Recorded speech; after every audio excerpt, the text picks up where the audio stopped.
Shalom, my name is Joseph Shulam, and I'm continuing the series that's called Mind Candy. A few weeks ago, reading the Torah portion from Deuteronomy chapter 12, I came across a pair of words. A pair of words that is rare, if ever repeated, as it is here in Deuteronomy chapter 12, verse 28. In English, the text reads, "Observe and obey all these words which I command you, that it may go well with you and with your children after you forever, when you do what is good and right in the sight of the Lord your God." So these pair of words, good and right, caught my attention. And actually, a few days ago, I tried to do this mind candy from my home, live, but my wife's doctor called. It was urgent, and I quit in the middle, and I thought I could get back to it early or after the phone call, but that didn't work out. So I am repeating this mind candy, what is good and right. This phrase in Hebrew is a very, very powerful phrase, because all of us know that God requires of us to do what is good and condemns us when we do what is bad. But this phrase together, good and right, intrigued me greatly. What does it mean? If you do what is good and right, it'll be good for you, and it'll be good in the sight of the Lord. It'll be pleasing to the Lord when you do good and right. It's not difficult for us to know what is good to do. It's difficult for us to put it in practice, what is good to do, because a lot of times we do what is good to do for us, what we are pleased to do for ourselves and our families and our communities and our world. We want to do good. I never met a person that said, I want to do bad. I want to harm people. I want to kill people. I want to rob people. I want to do what is bad, what is evil. Even the most seasoned criminals. Maybe Charles Manson from the 1960s had a different idea. But most people that I know, and most people who are in jail for horrible crimes, think they're doing good. Terrorists who consider themselves freedom fighters and kill people and blow up buses and do bad things, they think they're doing good, because doing good can be a relative issue. A doctor who takes a very sharp knife, a scaffold, and does an operation and removes a kidney that is cancerous from somebody, he's sure that he's doing good. And the people that are under the knife also think that the doctor is doing good if he is successful in the surgery. So doing good is something relative of when, where, to who, and how. What may seem to be a bad thing, maybe it's a good thing. Maybe I've used this illustration from many, many years ago in Jerusalem in other teaching, but you probably never heard it. I'm talking about 1960s. In the early 1960s, I was walking down the street called Shammai Street in Jerusalem, downtown Jerusalem, a parallel street that goes from King George down to Zion Square at the end of Ben Yehuda Street. And there was my favorite toy store in that street. It was called the Han toy store. And many times when I walked there with my father, I would like to stop at the big display window and look at the toys and ask my father if he could buy me this toy or the other toy. When I was growing up, I had more toys than most of the kids in my neighborhood, but all of my toys fit in a cardboard box about 20 inches by 20 inches. No bigger than that. All of what I had. And I had more than most of the people in the neighborhood. My father was good with these things, but he wasn't always buying what I wanted, and if I wanted something. But he was a generous father and not stingy.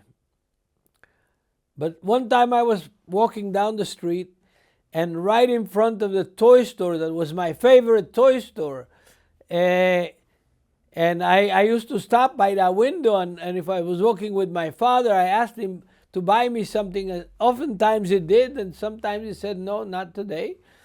Then we kept on walking. But that was when I was a young child. I was already becoming early 1960s. I was already 16 years old, 15 years old, and I was walking down the same street, and I see this woman just walloping a child about 6 or 7 years old. I mean, really beating him up. And I stopped and said, lady, what are you doing? Why are you beating this child in the street? He said, mister, shut up. You don't know what he did. I said, well, tell me what he did.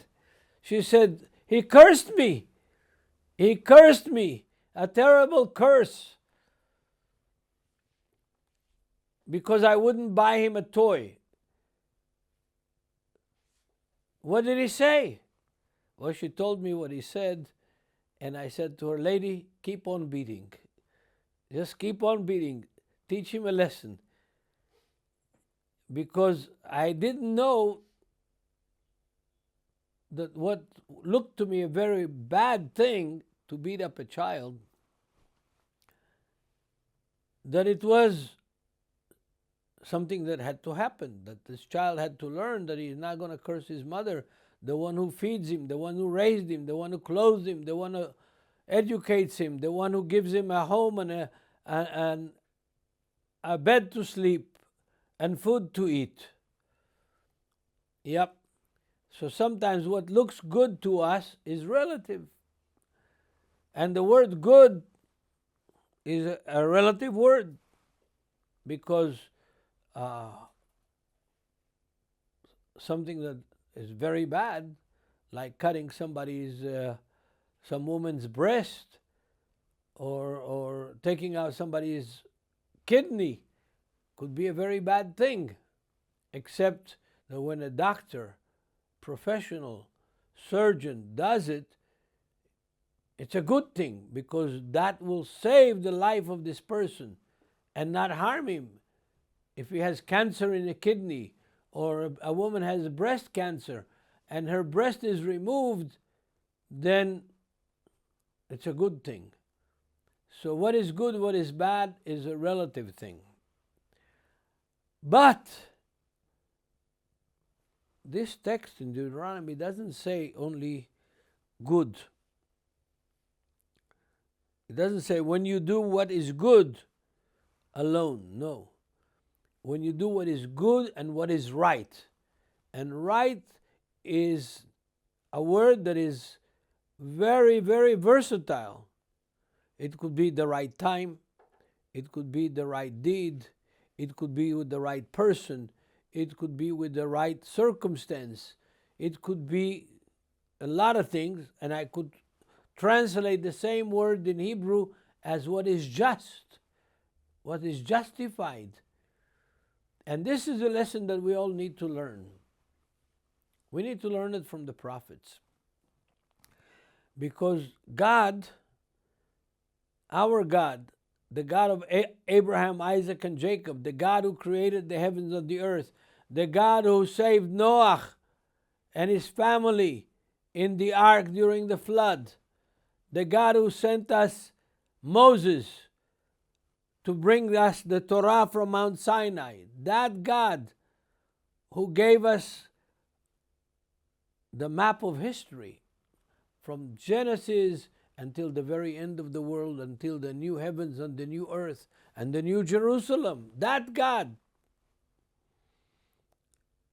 is not looking only for us to keep His commandments, which are promised to us that if we keep His commandments, it's for our own good.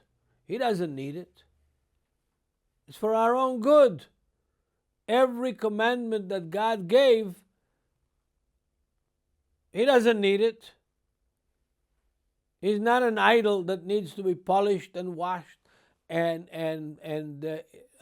put food on the altar for Him.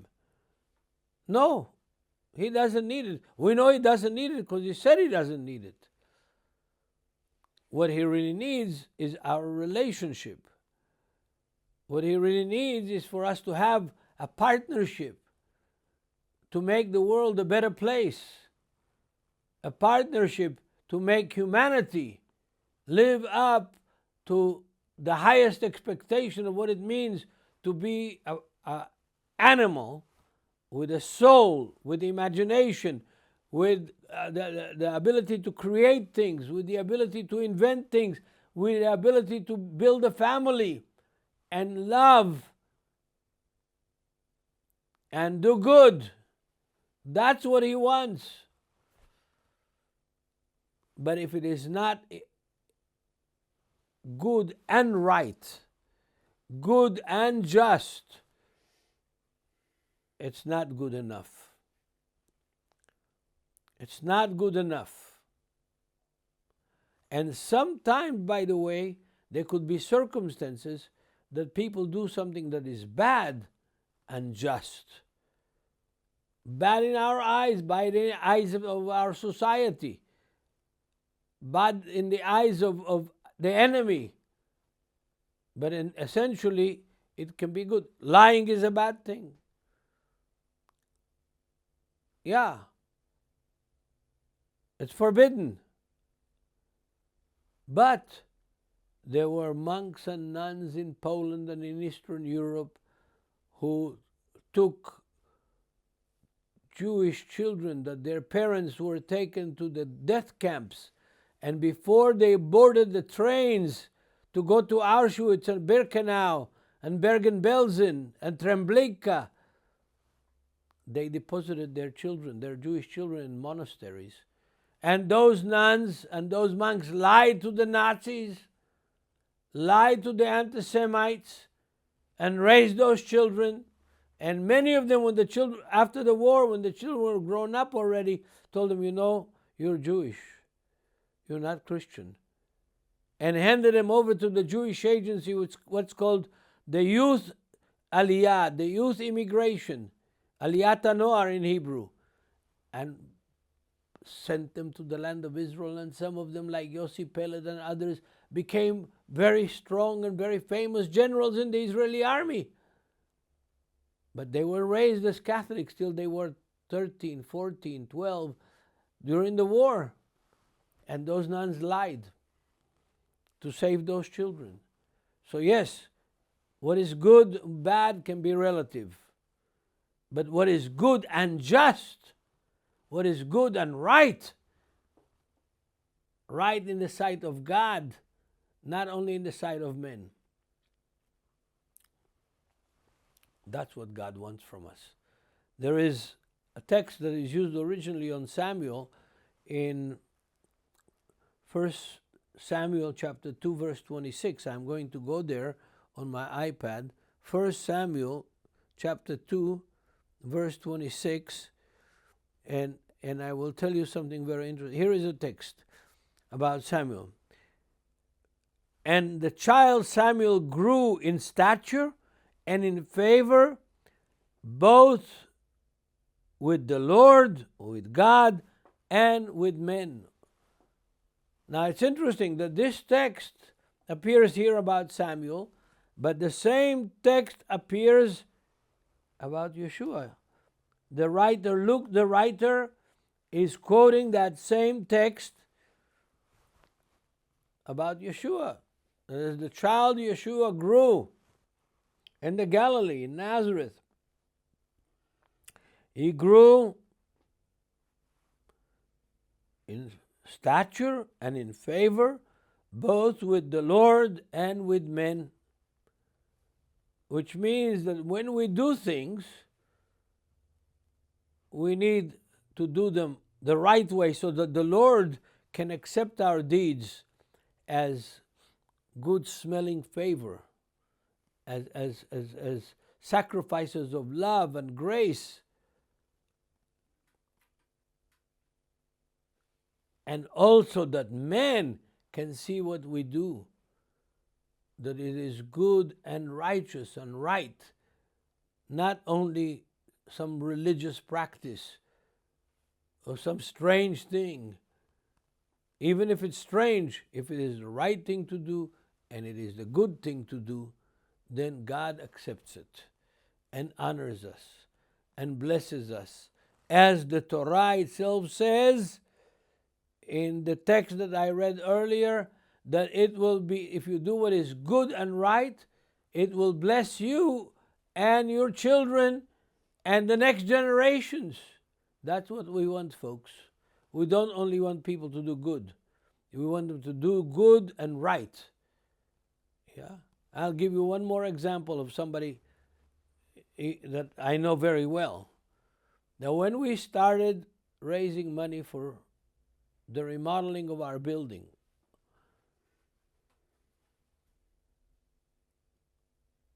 people in the congregation sacrificed, gave significant amount of money for this project of remodeling our building. Of course, it was a very small percentage of the total cost, but the fact that they did it and sacrificed on their own, and not the rich people, sacrificed on their own, blessed them and blessed everybody in the congregation and blessed God, because they did it with pure hearts and with pure intention. They did what is good and what is right. But you know what? Some of the richest people in our congregation came up in public and gave a 20 shekel note, which was, let's say, $6. Whereas the poorer people gave thousands of dollars from their savings and from their insurance that they cashed in. Yes. So there are people who do what is good and what is right, and there is people who do what is good but what is wrong. And we need to know this, folks, and make sure not about what other people do, but what we do to be good and right, to please God and to bless our next generation. In Yeshua's name, I bless you. Amen.